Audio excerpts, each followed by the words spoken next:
The problem with preachers is the problem that occurs when a man is standing on a platform. We don't really seem to get on well with men standing on platforms. Unless they're placed there by God.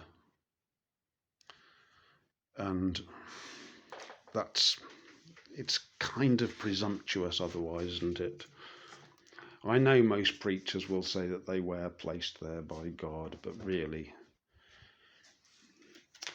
if you take a more cynical look at the workings of some churches, there's usually been a little bit of nudging along that has occurred, you see.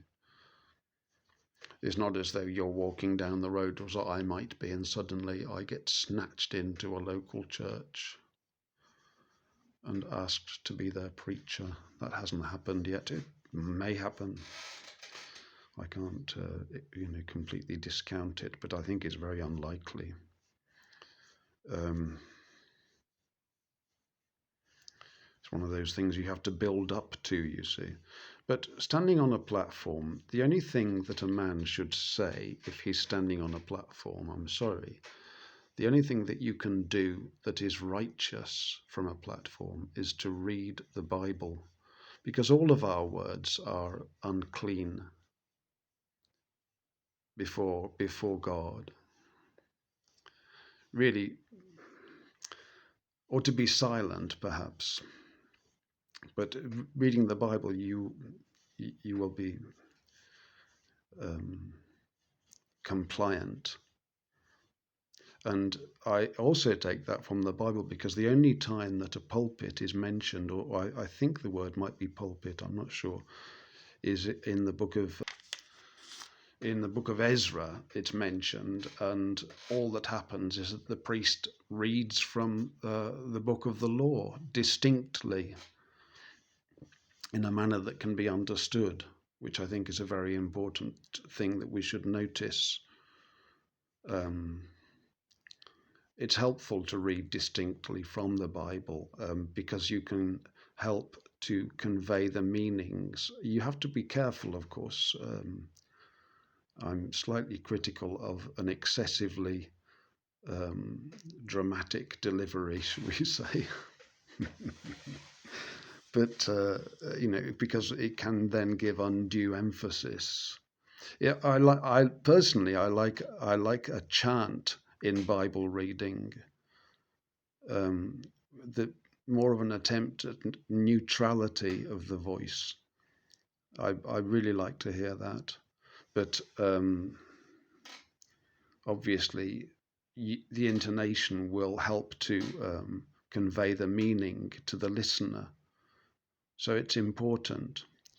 But that's what was done in the pulpit, and I think if churches did that in the pulpit, that would be a very good thing.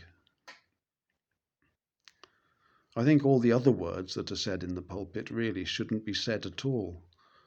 They're not, most of them aren't the sort of words that I would even say in the shed, let alone standing in front of a whole load of people, thinking that I'm speaking from the hand of God.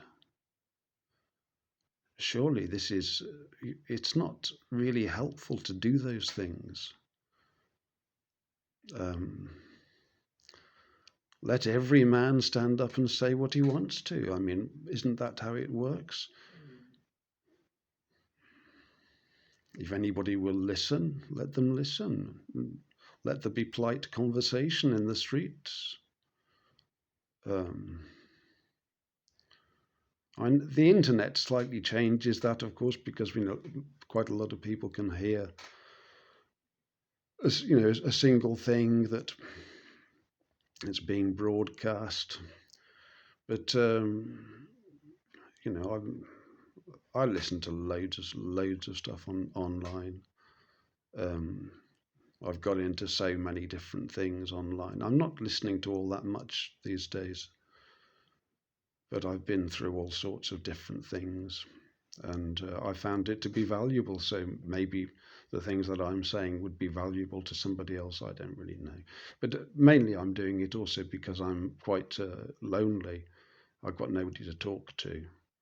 So I find that talking to myself is helpful. And if I'm talking to myself, I may as well talk to the phone, I think. I don't think it's entirely equivalent, but it seems to be more or less. God bless and good night.